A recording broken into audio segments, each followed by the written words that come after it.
What's up, guys? So yesterday's broadcast of Thursday Night Football drew quite a bit of attention off the field when during the halftime broadcast there was a debate about Russell Wilson's Hall of Fame status. Now, for his first 10 seasons in the league, I don't think anyone had any doubts about Russell Wilson being a Hall of Famer. However, his short stints in Denver, Pittsburgh, and now being benched in the Big Apple after only 3 games, a lot of people are questioning whether Russ may have harmed himself with his credentials for Canton, Ohio.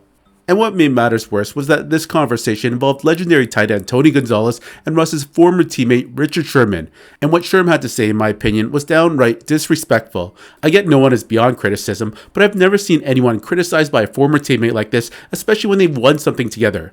Anyways, here's a clip of the discussion during the halftime broadcast, and then I'm going to break it down because there was a lot of stuff that was kind of misleading. And then that resurfaced clip of Malik Neighbors saying that the quarterback last year with Daniel Jones wasn't the problem. So when you look at this Russell Wilson situation, Tony, he says he's got a lot more football left in him. Okay, he's going to say all the right things. Do you think we've seen the last of Russell Wilson? Honestly, I hope we have. And I say that because I just looking at him and his career, his legacy, like you talked about, if ever there was somebody who played himself out of a Hall of Fame, it's Russell Wilson. Really? And I say that because look at what's happened ever since he left Seattle. When he was in Seattle, he was the man. He was making these good plays. He won a Super Bowl, went to 2 of them. But as soon as he left there, he went to Denver, signed that big old deal. They paid him $39 million to leave. He goes to Pittsburgh, plays there 1 year. He's out of there. Now he goes here and has 3 games. I just don't know if it's going to get any better. And I don't want to see him on a sideline holding a clipboard. So you're very much under the "what have you done for me lately" thing in taking away the first, decade of his career. Absolutely, and I just don't think he's done himself any favors since he left Seattle. And I don't know how's it going to get better. I don't know. So I agree. I agree. I think you got to judge his career off when the Legion of Boom was there. He had a legendary defense, an all-time defense, and how much success he had. And then without that legendary defense, the success he had. Without that legendary defense, he's been 4-11, 7-8. 0-3 to start with the Giants.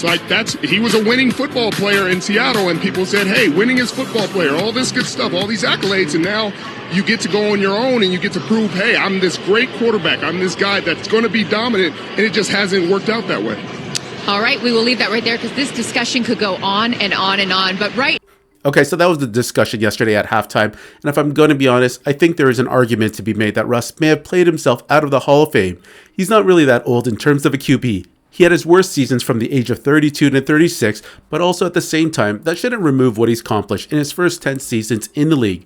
However, what I do have an issue with is what Sherm said about Russ. First off, Richard called into question Russ's success without the Legion of Boom, but if memory serves me correct, the Legion of Boom was pretty much over by the end of 2017, and Russ played 4 more seasons without them and carried Seattle to a 10-6, 11-5, 12-4, and a 6-8 record in his last 4 seasons there, all while putting up historic offensive numbers. So contrary to Richard Sherman's statement, Russ was actually on his own from 2018 and onward.